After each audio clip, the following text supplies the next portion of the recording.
नमस्कार साथियों, मैं आपका दोस्त अनिल सोलंकी। मेरे यूट्यूब मंच लाउड जाट वॉइस में आप सबका स्वागत है। उत्तर भारत के 3 राज्य हैं और 3 राज्यों में जातिवाद का भयानक नंगा नाच भारतीय जनता पार्टी के सत्ता में आने के बाद शुरू हुआ और अभी तक जारी है। उन 3 राज्यों के नाम है हरियाणा, उत्तर प्रदेश और बिहार। जहां पर हरियाणा में भारतीय जनता पार्टी ने जाटों को मॉन्स्टर बना रखा है, वैसे ही उत्तर प्रदेश और बिहार में यादवों को मॉन्स्टर बना रखा है। चुनाव के ठीक पहले जनता को डर दिखाया जाता है यूपी और बिहार में कि अगर लालू राज आए या मुलायम राज आया तो जंगल राज आ जाएगा, आपके घरों के अंदर बदमाश घुस के आपकी बहन बेटियों को उठा ले जाएंगे। और हरियाणा में डर दिखाया जाता है कि अगर भारतीय जनता पार्टी को वोट नहीं दिया, जाट सत्ता में आए तो सारी नौकरियां जाट खा जाएंगे और जाटों को अन्य जो बागरी और बांगड़ू क्षेत्र के जाट हैं उनको ये डर दिखाया जाता है कि हुड्डा सीएम बना तो सारी नौकरियां रोहतक में चली जाएगी। इस राजनीति का सच क्या है? और ये बातें सुन के हरियाणा के नॉन जाट मतदाताओं के मन में गुदगुदी होती है और उत्तर प्रदेश के अंदर जो गैर यादव ओबीसी हैं और बिहार के अंदर जो गैर यादव ओबीसी हैं उनके मन में भी एक गुदगुदी भाजपा पैदा करती है। इसकी हिंदूवादी राजनीति की सच्चाई क्या है और उस राजनीति के अंदर छुपे हुए जातिवाद की सच्चाई क्या है, आज के वीडियो में सब बताऊंगा। वीडियो को धैर्य से देखना, पूरा देखना, सोचना समझना, अपने ग्रुप में भी शेयर करना। सबसे पहले जो भाजपा की हिंदुत्व की राजनीति है उसकी पोल आपके सामने खोलता हूं। भारतीय जनता पार्टी का जो पितृ संगठन है आरएसएस, इसको बने हुए अभी 2025 में 100 साल पूरे हो गए हैं। 1925 के अंदर ये संगठन बना था, जो कहता है कि हम हिंदू हितों की रक्षा की कामना करते हैं और उस पर हम काम करते हैं। सभी हिंदुओं को एकत्रित करना, उनके हितों की रक्षा करना हमारा लक्ष्य है। हम राजनीति नहीं करते हैं, लेकिन भारतीय जनता पार्टी के अंदर आरएसएस अपने प्रचारकों को भेजता है, चुनाव भी लड़वाता है, मंत्री भी बनवाता है। अभी जो हमारे प्रधानमंत्री नरेंद्र मोदी हैं, ये कभी भाजपा के प्रचारक रहे थे। लेकिन इसकी हिंदूवादी राजनीति का सच क्या है? एक तो 100 साल के अंदर इसके 6 अध्यक्ष बने हैं, जिसको कहा जाता है सरसंघ चालक। तो आप बताइए, कोई लोकतांत्रिक संगठन दुनिया में ऐसा होगा जो 100 साल में केवल 6 बार ही अपना अध्यक्ष चुने?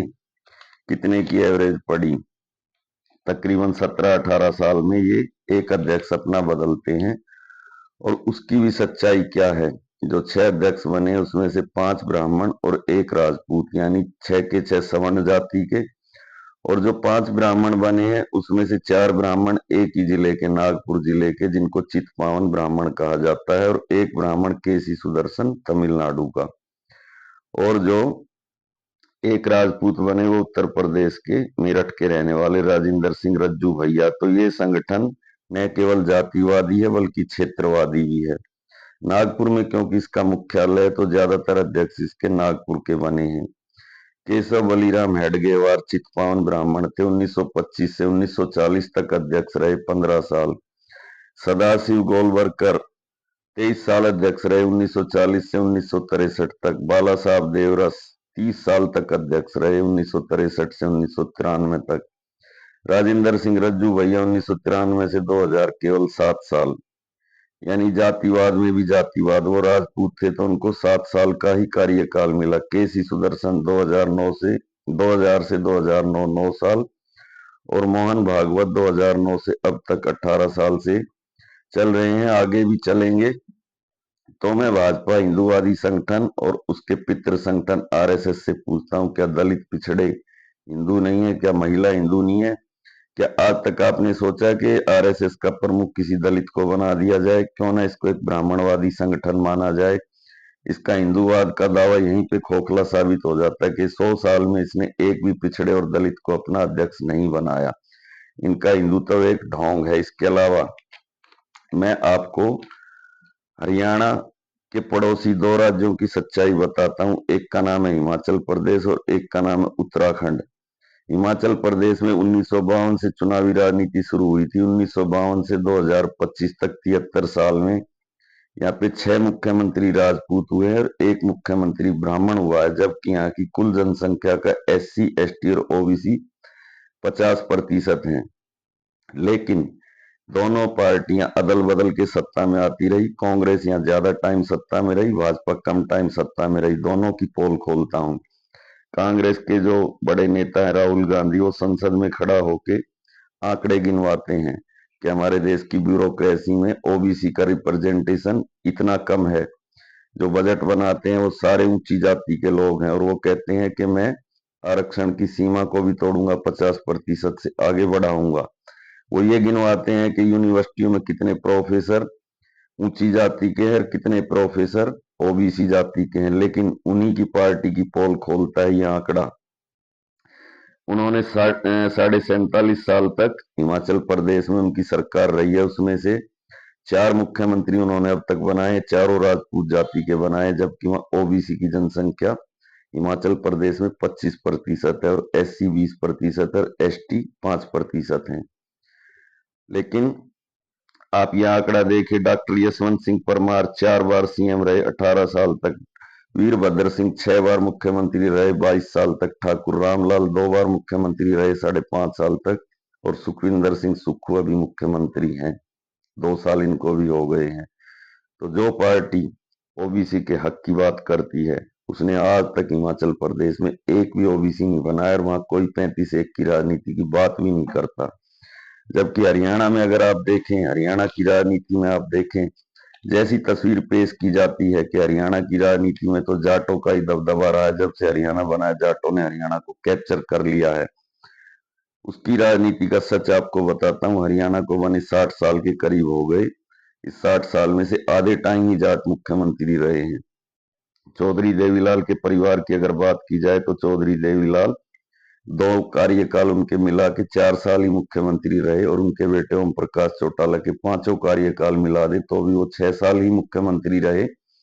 दोनों को मिला दे तो केवल 10 साल तक चौटाला परिवार का राज रहा और बंसीलाल के चारों कार्यकाल को मिला दें तो भी वो 12.5 साल ही मुख्यमंत्री रहे और मास्टर हुकम सिंह तो 1 साल से भी कम मुख्यमंत्री रहे और हुड्डा साहब 10 साल से थोड़ा सा कम मुख्यमंत्री रहे। चारों कार्यकाल को मिला दें तो ये 33 साल बनता है।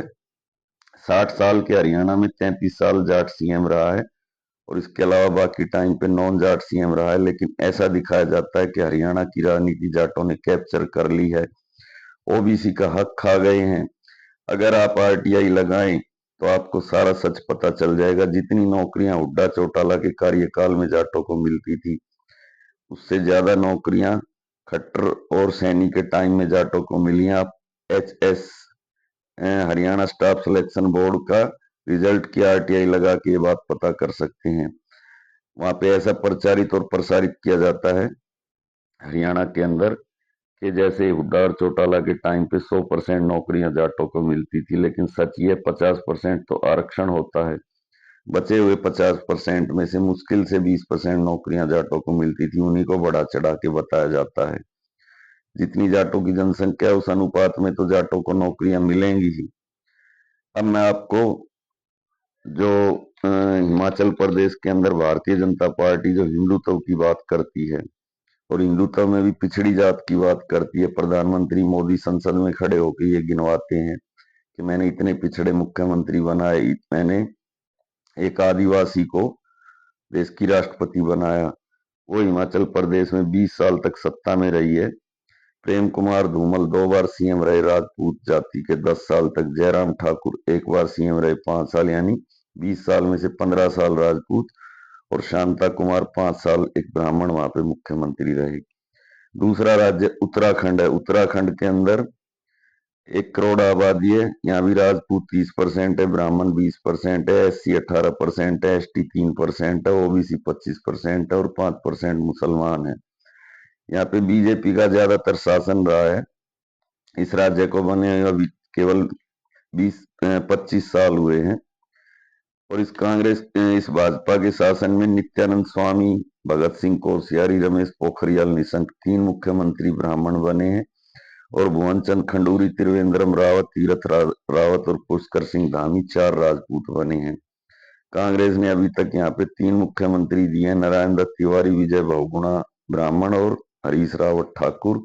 यहाँ ना कभी ओबीसी का नंबर आया, ना एससी का नंबर आया, ना एसटी का नंबर आया। यहाँ पे 35 एक और सामाजिक न्याय की राजनीति आके खत्म हो जाती है। तो ऐसा क्यों होता है? उसकी वजह यह है कि हरियाणा, उत्तर प्रदेश और पंजाब के अंदर, जो उत्तर प्रदेश के अंदर मुलायम सिंह यादव और बिहार के अंदर लालू प्रसाद यादव का राजनीति में उदय हुआ, वो सामाजिक न्याय की राजनीति की वजह से हुआ। वो पिछड़ों के नेता बन गए और पिछड़ों के नेता बनकर लालू ने वहां 15 साल राज किया और तकरीबन इतने ही साल उत्तर प्रदेश के अंदर मुलायम सिंह परिवार ने राज किया। तो भारतीय जनता पार्टी ने वहां के अन्य जो पिछड़ी जाति है, नॉन यादव, उनके दिल और दिमाग में ये बात डाली कि इन्होंने सामाजिक न्याय के नारे के साथ आप सबके साथ अन्याय किया। इन्होंने सारी नौकरियां यादवों को दे दी हैं और इनके राज में यादवों का गुंडा राज चलता था। ये बात सभी गैर यादव ओबीसी जातियों के दिमाग में परोसी गई और उन्होंने इन बातों को सच मान के इनके खिलाफ वोटिंग करना शुरू कर दी। आज लालू प्रसाद की पार्टी 20 साल से सत्ता से बाहर है और तकरीबन 10 साल से अखिलेश यादव की पार्टी सत्ता से बाहर है। लेकिन लोगों को आधा जो सच है और आधा झूठ मिला के परोसा जाता है।